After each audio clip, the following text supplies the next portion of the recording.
Good evening. So I was in Florida a few weeks ago and was there at a congregation. I mentioned that I used to work at a zoo and I got to work with a bunch of different animals. And a lady came up to me and she said, "Did you ever get a chance to work with skunks?" I said, "Well, that's a funny story. Actually, I almost did. I almost got a chance to work with skunks.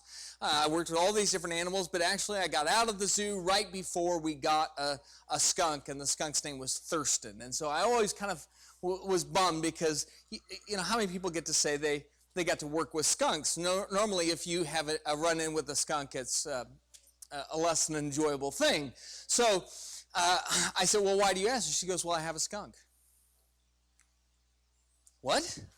She goes, "Yeah, I have a skunk." And so it turns out she worked at a skunk rehabilitation center, which, you know, didn't know that such a thing existed. But this is in Florida. You can own skunks. You're allowed to. They get them descented, so that you don't get any surprises when you surprise them. And so people sometimes get skunks and then decide they don't want one, and so they go to the rehab center, and so she takes care of them. And anyway, so she has a skunk. And so we got to talking, and that was great. And she said, "Well, would you ever want to hold one?" I go, "Yeah," because the way that I live life is, how often if you ask yourself the question, when's the next time I'm going to get a chance to fill in the blank?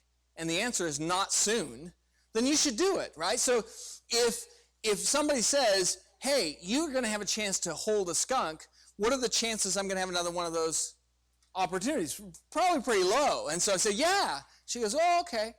And next night of the meeting, she brought the skunk. And so I got to hold the skunk. Her skunk's name was Fang. The reason I say all that is because there are certain things in life that are not common, right? If you ask me, say, "Well, do you want to hold my cat?" I'd be like, "If it makes you feel better, I will hold your cat," right? But holding a cat is not anything special, right? I mean, everybody has probably had a chance to hold a cat. But there are certain things that are more rare. And if it's really, really rare, we call it a once-in-a-lifetime opportunity. Holding a skunk's probably a once-in-a-lifetime opportunity. Not a guarantee, though. Maybe I'll have another chance. But there are certain things that are once-in-a-lifetime opportunities. It's a singularity. In Deuteronomy chapter 6, in verse 4, it says, "Hear, O Israel, the Lord our God, the Lord is one." He is a oneness. And when we talk about that idea of God being one, what does that mean? Well, it means to know him as a once-in-a-lifetime opportunity. There's not anybody else like him. There's nothing you can compare to that will be like him. There's no other relationship that will matter or have the same value as that one. What Israel had to understand in Deuteronomy, so Deuteronomy, they're coming out of Egypt. Deuteronomy is actually the second generation now being given the law, and they're coming out, and they saw what happened with mom and dad. Right? So the first generation came out of Egypt, and they leave the country of Egypt. They pass through the Red Sea, but they bring with them their gods. And in fact, you can see that quoted in Acts 7 when Stephen begins to give his sermon. That's one of the things he mentions, is that when they came out of Egypt, they brought their fake gods with them, the Egyptian gods along with them. So even though they were serving Jehovah, they said, "Oh, let's make sure we bring these idols with us as well," because they didn't really understand. God's not the greatest of gods. He's the only God. It's not that, well, there's all these different things you can worship, and they're all good in their own way, and God's just a little bit better than the other things. It's not like that. He's a singularity. He's a once-in-a-lifetime opportunity. And when we talk about the idea of being Christians. And what does it mean to just simply be Christians? That's what we're talking about. When we go to Ephesians and it says there's one Lord and one faith and one baptism, all of that comes out of the fact that there is one God, right? When you say one Lord, one faith, one baptism, what's the first thing you say? One Lord. Christianity is based off of the idea that God is a singularity. And that is both one of the most exciting things about him, because to know him is to know somebody that is unlike any other. But it's also a really important thing. And it makes what we're doing all the more serious, because you're not going to get a second chance at this. Your relationship with God, you can't make up for it with other relationships. It's not like, well, if I miss out on that one, there's other fish in the sea. He's the one. And so what I want to do tonight is talk about that idea of the oneness of God and what it means in terms of the way that we live and the way that we think. And in the context of what we're talking about this whole week, the idea of being people of conviction. And that conviction is both a head conviction and a heart conviction. Right? I'm intellectually understanding who God is and giving him all of my mind. And I'm also, in my heart, understanding who he is and giving him all of my heart. So, hear, O Israel, the Lord our God, the Lord is one. That idea of his oneness, it means one, he isn't common, right? If God was common, you wouldn't say the Lord our God is one. You would say he's one of many. Right? Something that is common or ordinary isn't one. It's do you want to hold my cat? It's, well, sure, fine. But cats are a dime a dozen. I have never in all of my life ever bought a cat. Cats are things that are given to you. That was my entire childhood experience. We're not going to get into the whole cat and dog debate, but I'm definitely over on Team Dog.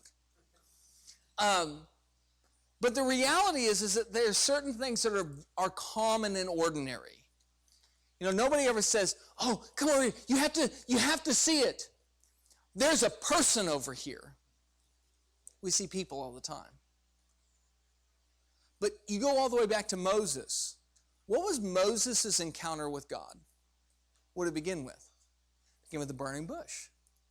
And Moses says, let us turn aside and see this thing, because I've never seen a bush that's burned before but not burned up.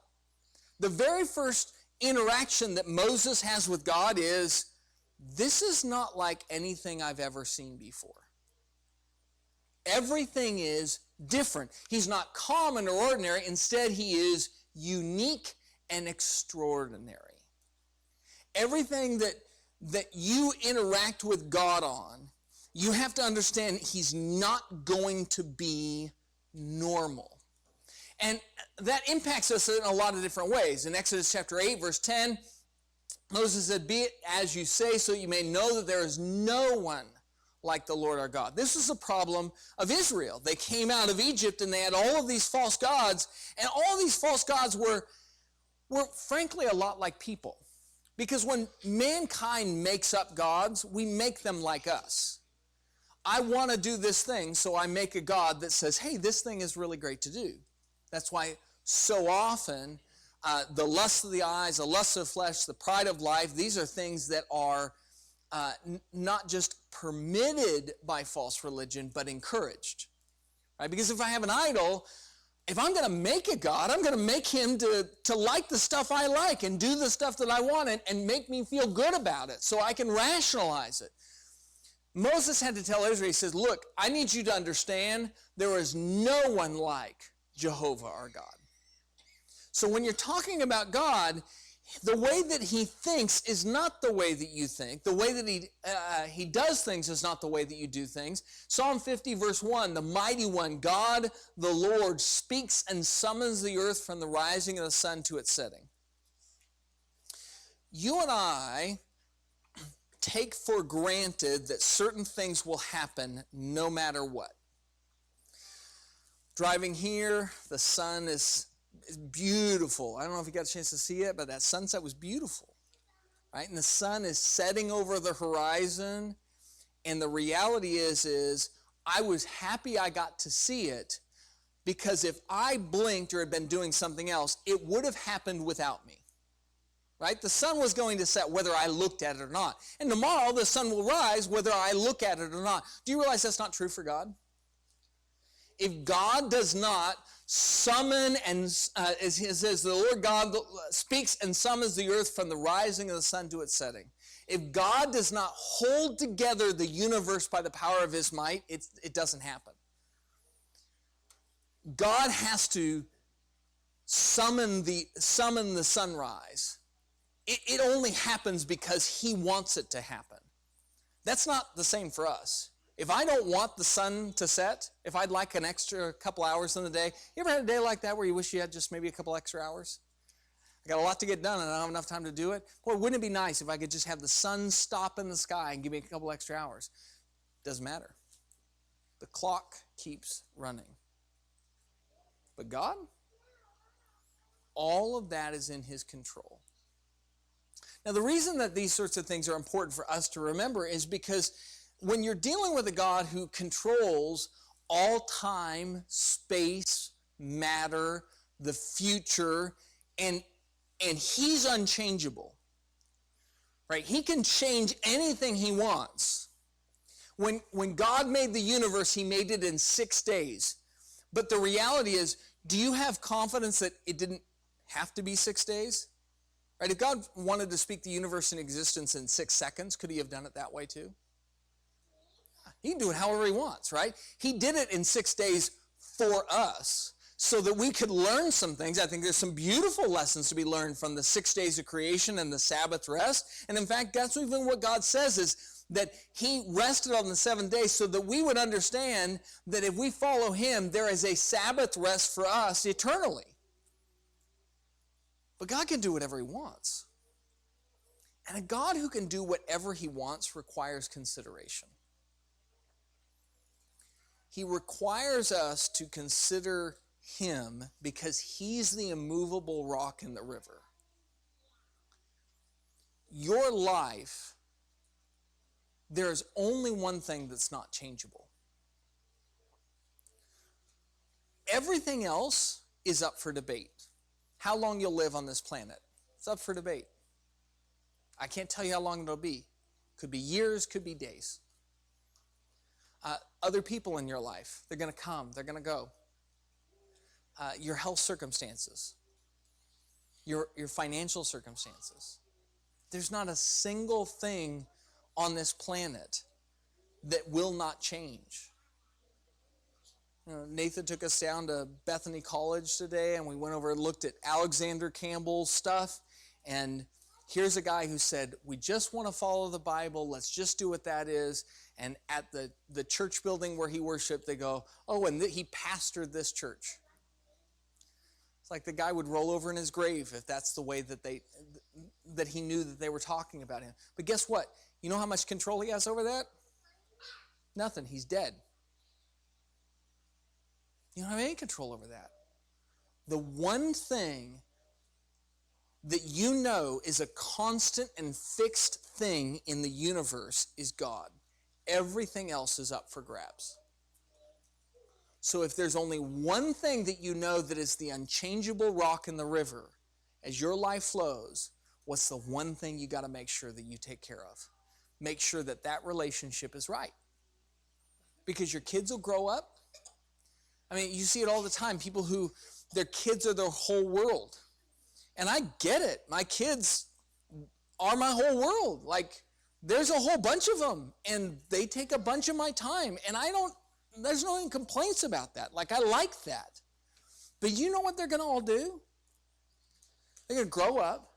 And they're going to go have their own lives. And there's going to come some point where they don't need me. And I'm going to have to look around and go, what's my purpose in life? And that's exactly the way it's supposed to be, by the way. And the answer is your purpose all along was God. You have to consider, if he's the one thing that doesn't change, you have to consider him. Another aspect is, if he is one, he's not your personal God.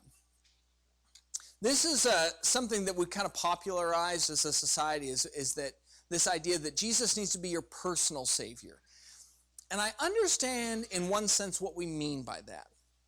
In one sense, I agree with the idea that it is important that you personally seek to follow Jesus. It's important that you personally seek to follow God. But he isn't yours exclusively. He's not your personal God. He's the God of all mankind. He's everybody's God. Consider verses like 2 Kings chapter 19, verse 15. Hezekiah prayed before the Lord and said, O Lord, the God of Israel, who is enthroned above the cherubim, you are the God, you alone, of all the kingdoms of the earth. You have made heaven and earth. One of the things that I struggle with sometimes is why things go on in the world the way they do. I don't know about you, but when I watch the news, there are some really bad people out there. I don't know if you've heard of that at all, but there's some not good things that happen in the world on a pretty much daily basis. And then there are some not good people who are in charge of a country that I love. I am a Christian first, but I really very much enjoy being an American. I like being an American. I'm patriotic. I consider this to be a pretty fantastic country to be a part of, but I don't always like the stuff that's going on in the country. And I sometimes wonder, like, why would why would God let this happen? Or why would God let that happen? Why doesn't God give us this type of leader? And the truth is, I have no idea what I'm talking about. Because it's not like God's just over there saying, how do I give America the best life possible? It's not the only nation he's thinking about, is it?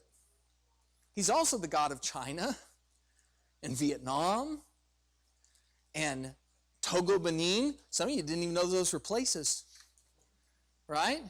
And Uruguay and Chile and on and on and on and on. Every single nation that's out there.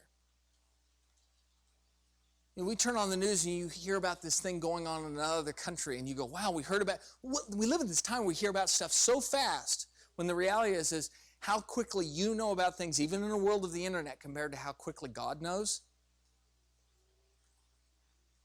I mean, he's aware of everything. When bombs go off somewhere, he knows exactly the names of every person who died. When children go to bed hungry, he knows the names of every single one of those children. When horrible atrocities happen in this world, he knows the names of every single one of them. And oh, by the way, when somebody is baptized, which for all we know right now, somewhere in this world, somebody was just baptized. It's not a wild possibility that in the next 5 minutes somebody obeys the gospel. And it says there is rejoicing in the presence of the angels over each. And that's an interesting phrase, by the way. We oftentimes say the angels are the ones rejoicing, although I'm sure that that's true. That's not what it says. It doesn't say the angels rejoice when a lost sheep is found. It says there is rejoicing in the presence of the angels when a lost sheep is found. Who's in the presence of the angels? It's God. We have to realize that he is a God who cares about everybody. And that gives some context to things. Because sometimes when you're going through something that you don't enjoy and you go, well, why am I going through it? It may not have anything to do with you. You think about poor Job. Here you have Job and his whole life and all these things that he went through. God, first of all, never told Job why. It's an interesting aspect of the book of Job. God never told Job why he was going through those things. He just told Job, he said, you tell me who sets the sun in the sky. You tell me how the horse thinks. You tell me who keeps the tide coming this far in and no further. You tell me how all of that stuff works and how I hang the earth on nothing. You tell me that and then I'll answer your question. And Job goes, oh, good point. Right? You know what you're doing and I don't. He never tells Job why he was going through that. But interestingly, you and I do know. You know why Job was going through that. Because Satan came up and said, I think this one, if you just take his stuff away from him, won't worship you anymore. You and I know that what Job went through ended up being a life lesson for generations and generations and generations of faithful people who would go through stuff and have to remember God's still sitting on his throne. Job didn't know any of that.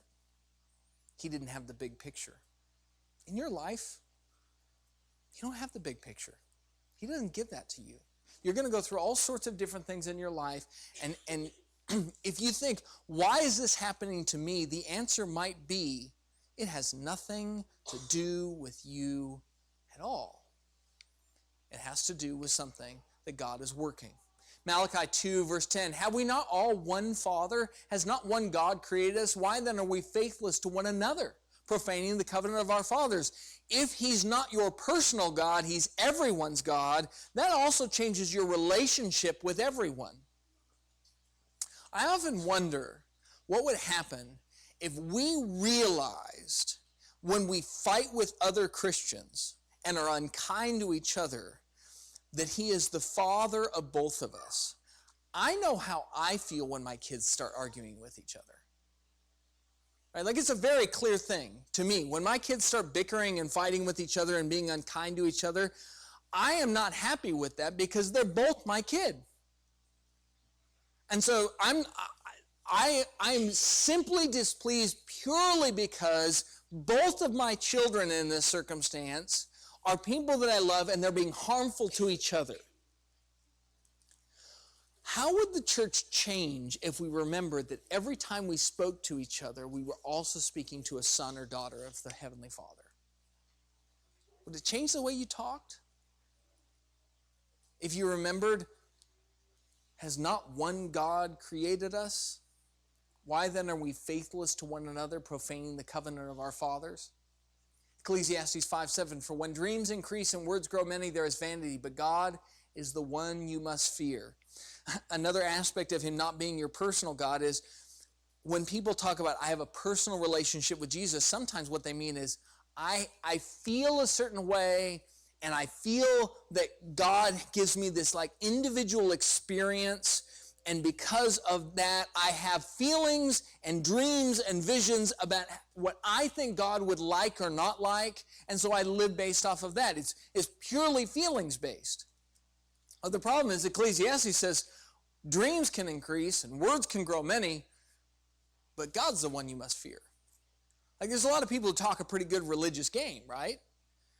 And we say a lot of things that sound very religious, but at the end of the day, it doesn't matter how religious I seem.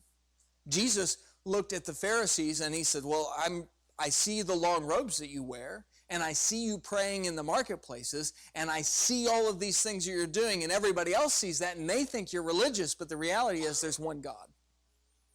And when you pray, it doesn't matter whether you do it in the marketplace. Who's the one you want to hear that prayer? Go into your inner room, and there pray. If God is not just my God, but everyone's God, then it reminds me that what we should seek as God's people is unity. Unity with each other through kindness and being peaceful and being reasonable with one another and being temperate, which, by the way, all of these things are qualifications that you see. There's a reason that when you look at an elder and the qualifications become an elder, it talks about him being slow to anger and being temperate and being reasonable. You know why? Because if you're going to help God's people, you've got to be all of those things. All of us should seek to do those things. And then seeking unity with those in the world, how? Not by saying, hey, do whatever you want, but by saying you too are somebody that God loves and Jesus died for, and your life matters. In every relationship, both those inside the church and outside the church, I should be compelling it towards unity, bringing everybody to Jesus. And so the idea that my relationship with God doesn't exist in a bubble. He's not just my God. He's everybody's God. It also means he's not modern. Another mistake that we make in the religious world is that new ideas pop up, culture changes, and we go, oh, well, religion should change too. But if we say that, and we say, well, look, religion needs to change, then what we're really saying is that God should change. But if we believe that God isn't like a man, and that his ideas of what are right and wrong are consistent, then we're not looking for religion that keeps up with the times. We're not looking for religion that's like everybody else. There's a reason that Jesus says, wide is the gate to destruction and narrow is the path to salvation and few are those who find it, is because the wide path is always just follow whatever's new and exciting and interesting. And that's a changing thing. But the reality is that God isn't new and exciting and interesting. He's ancient. In fact, that's not me just saying that. One of the titles for God in the Bible is the Ancient of Days. He is an ancient God. You don't get more ancient than always. How old is God? Always. How long have you been around? Always. How long are you going to last? Always. That's how ancient God is. In James 1:17, it says, every good gift and every perfect gift is from above, coming down from the Father of lights, with whom can be no variation, neither shadow that is cast by turning. We live in a modern world, and you see it everywhere.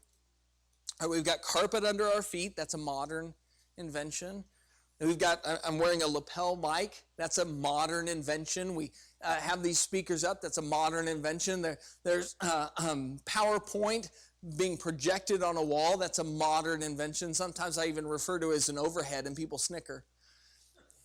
I go, yeah, look at the overhead. And I go, it's not an overhead anymore. But all these modern things.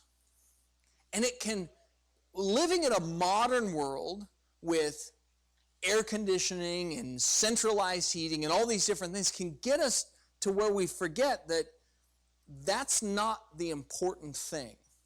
That's why we say over and over again, the church is not the building, right? Because the building is certainly very different than in the first century. In the first century, they did not sit on carpeted pews that were really interlocking chairs with carpet underneath and centralized heat. They dressed differently. They talked differently. What do we have in common with a Peter who wore first century clothing and sandals and walked around in the dust and the dirt and spent his life as a fisherman? What do we possibly have in common with people like that? And the answer is God. That's what we have in common. Because he's the Father of lights, with whom can be no variation, neither shadow that is cast by turning.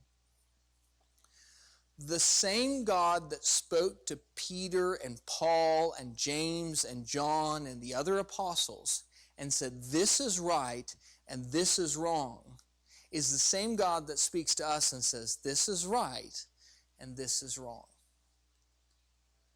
That's why we're not looking for new religion. Because if we're looking for new religion, what we're really saying is, I'm looking for a God that changes with the times. And you know what's crazy about that? How much has the world changed in the last 50 years? My great-grandfather grew up in a time with the draft horse. And everybody rode horse and buggies around. Like, that was his world. Like, he had horses, but not because, oh, it'd be fun to have horses. Like, it's so funny. It used to be the poor people who had horses, and now it's the rich people who have the horses, right? It's like everything about the world has changed, but not God. If you're looking for a more modern religion, you're saying, I want God to change, but what happens if he changes again in 50 years from now? Do you see the problem with it? I don't want a God that's different as the world changes. I want a God who's the same. It's like saying, you know what we really need in the next storm? lighthouses that move. Wouldn't that be great? Let's get rid of these lighthouses that stay in one spot and shine. And instead, when the storms come, let's just have the lighthouses kind of move and meander around with the storm. What's the problem? Wouldn't that be nice and modern? It'd be crazy. The whole point of a lighthouse is that in the storm, it's the one thing that doesn't move. It's the thing that's consistent.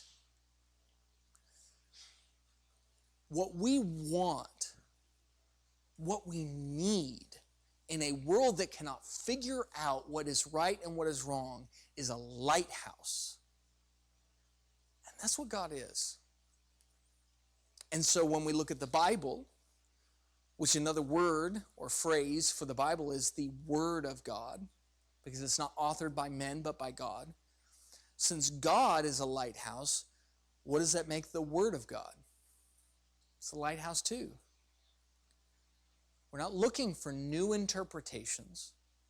We're looking for consistency because God is the same God always and forever. In Matthew chapter 7, verse 9 through 11, or which one of you, if his son asks him for bread, will give him a stone, or if he asks for a fish, will give him a serpent? If you then, who are evil, know how to give good gifts to your children, how much more will your Father who is in heaven give good things to those who ask him? One of the aspects to that consistency of God is the fact that you and I know his character. So when you pray to him, and this is what Jesus is addressing in Matthew chapter 7. He says, look, when you pray to God and you say, God, help me. I'm going to follow you. I'm going to do my best. I'm also going to fall on my face and fail. But please help me. And then the next day your tire blows out. Here's what's great about a consistent God. I prayed that God would help me, and the next thing that happened was my tire blew out, and I was already having a hard time paying the bills. That sure seems to me like a bad thing instead of a good thing. But when I know the consistent character of God, which is God so loved the world that he gave his only begotten son, and I know that he's the kind of God when I pray to him, that he doesn't change. He doesn't, you know how we are as human beings, some days if you're going to ask your boss for something, you got to catch him on a good day. Like if you're looking for a raise, your boss comes in, slams the door, they've obviously been in an argument with somebody and they're not happy. That's not the time you ask them for a raise, right? Because you know their opinion and view is fickle. That's not God. He's not that way. It's not like he just kind of gets crabby with you some days and says, yeah, I'm going to blow the tire out on that one. What you know is this. I don't know why God's okay with that tire being blown out when I'm already having a hard time paying the bills. I don't know why when I prayed that God would heal me of this cancer, that the next time that the blood test came back, the numbers were up instead of down. I don't know why any of those things have happened, but I do know this. God gives good gifts.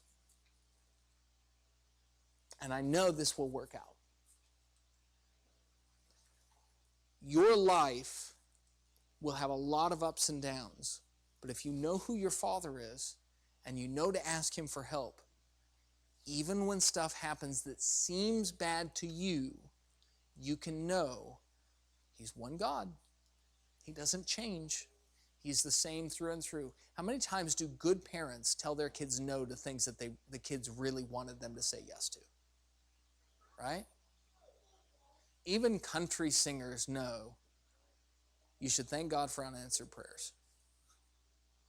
I mean, we get it, right? But we got to remember it because God is who he is. And that consistency should comfort us. It should comfort us. You're going to have good days and bad days, but God is who he is. And you can always count on him. Last thing that we'll look at this evening is it also means he isn't confusing or contradictory. If something is one, that means it's consistent and it never contradicts itself, like it's a singularity, right? God is sturdy. He's reliable. Numbers chapter 23, verse 19 says, God is not man that he should lie, or a son of man that he should change his mind. Has he said, and will he not do it? Or has he spoken, and will he not fulfill it? I'm telling you right now that your entire life is dependent on Numbers 23:19. Your entire life is dependent on that statement and your attitude towards it. Numbers 23:19, when it says, God is not a man that he should lie, or a son of man that he should change his mind, has he said it and will he not do it? The answer to that is, of course, if God says something, he'll do it. Do you know why I say your entire life is dependent upon it? You do not know what happens when you die. And you have no control over it. You have no control over when you die, and you have no control over what happens next. Control is an illusion that we enjoy for a season of our life here on earth. Oh, I feel like I'm in control. No, you're not. No, you're not. You go driving on these roads. Anything could happen. You go about your life, at any moment your body could be brewing with cancer and you don't know it. Control is an illusion. You have no control whatsoever in this world. All you have is control over your reaction to it and who you will trust with control. Because here's the reality. Every human being will die. They have no control over that. And every human being will have to face what comes after death, and they have no control over that. But God has said that he is faithful, and that if you trust his Son, Jesus says, I am the way and the truth and the life, and no one comes to the Father except through me. That's his promise. I'm the way. I'm the path. That's what that means. I'm the path. I'm the truth. I'm not lying to you. I'm the way, the truth, and the life. Though your body may die here, you won't actually die if you trust in me. Hell is referred to in the book of Revelation as the second death. Everybody goes through the first death. But you and I have confidence and conviction that there is no second death for me. All because we believe that God doesn't change his mind and he will do what he says he will. Your entire life is built on the promises of God. In Ecclesiastes 12, verse 11, the words of the wise are like goads and like nails firmly fixed are the collected sayings. They are given by one shepherd. If you think of the Bible as the compass in your life, because that's really what it is. It's meant to be the compass in your life because it's these wise goads. The words of the wise are like goads, so wise words, words of wisdom. And he says, oh, and by the way, words of wisdom, anything wise that can ever be said, you could trace it back to the Bible. It always amazes me when modern psychology comes up with we figured this thing out. You go, yeah, the Bible already said that. Or they say, we figured this thing out, and it contradicts the Bible. And then 10 years later, guess what they say? Oh, well, actually, we were wrong on that one. You need a compass in life. Yeah, I hate to break it to you, but scientists don't know what they're doing. I mean, that's actually the premise of science. I spent a lot of time in the science world. Before I ever had an inkling of a thought of being a preacher, I always wanted to be a scientist. And the very core premise to science is experimentation. Do you know what experimentation is? Children experiment all the time.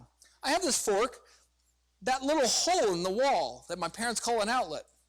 Let's experiment. That's it. I don't know what will happen, let's try it. That's all scientists do. We don't know what will happen, let's try it. And if the same thing happens enough times, we'll kind of say, well, maybe that's probably what happens. But they don't really actually know. Scientists are just a bunch of human experimenters. And we've been able to learn a lot of things through experimenting, but the very core premise is, we have no idea, let's just try junk. Is that really what you want to base your life off of? Instead, the words of the wise are like goads. A goad is a stick meant to prod something.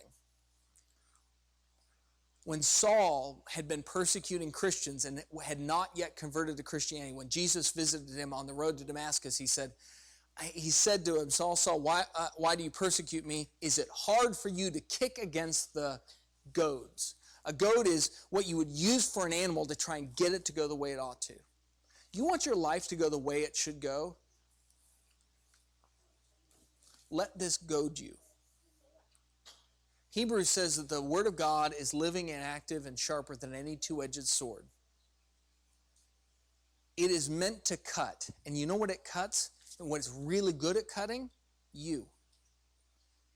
A lot of times the reason that we don't read the Bible is because it makes us feel like we got to do stuff. I'm as guilty of that as anybody. Like there are many times that I have just simply looked at the Bible. You would think, oh, preachers, they always read the Bible. No, sometimes I don't read it. Sometimes I only read it because I have to study for a class. Like I treat it like a job, which is horrible to say, but apparently it's confession time. But it happens.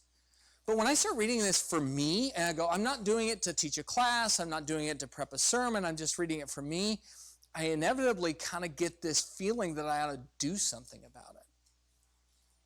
And that's very tiresome sometimes. Because if you're an animal, you don't want to be goaded. You just want to munch on whatever grass is right in front of you. God is one. And he's pointing you one direction.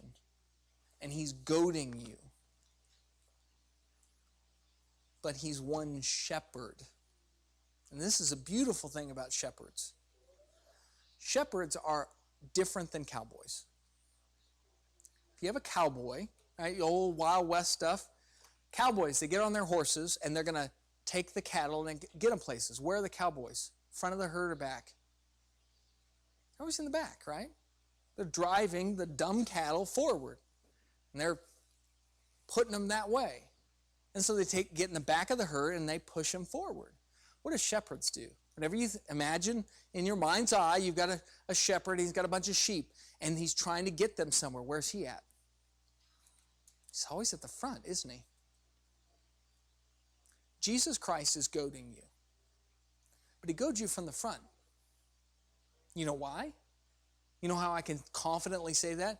Not only does he say he's a shepherd, but every temptation you've ever faced, guess what Jesus also went through? He's been tempted in every way, just as us, yet without sin. And that death that you're trying to prepare for, that death that you're getting ready for, he's already faced that too. And he says, I've died that first death. And now the tomb is empty. And guess what he promises you? You'll die that first death too. But then your tomb will be empty too. That's the one God we follow. He leads from the front. But he is goading you. Let his word do it. Pick it up. Just start reading it. And when it gives you start reading something and it gives you that feeling, and you go, my conscience is bothering me. Some of the stuff I'm reading I could be better at. Take the goad.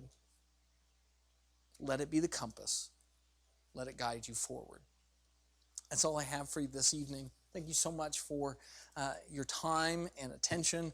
I know to come out on a Monday night when there's lots of other places and things that you could be doing, I appreciate very much the fact that you've honored me with the time to talk to you about our shared Lord and common faith.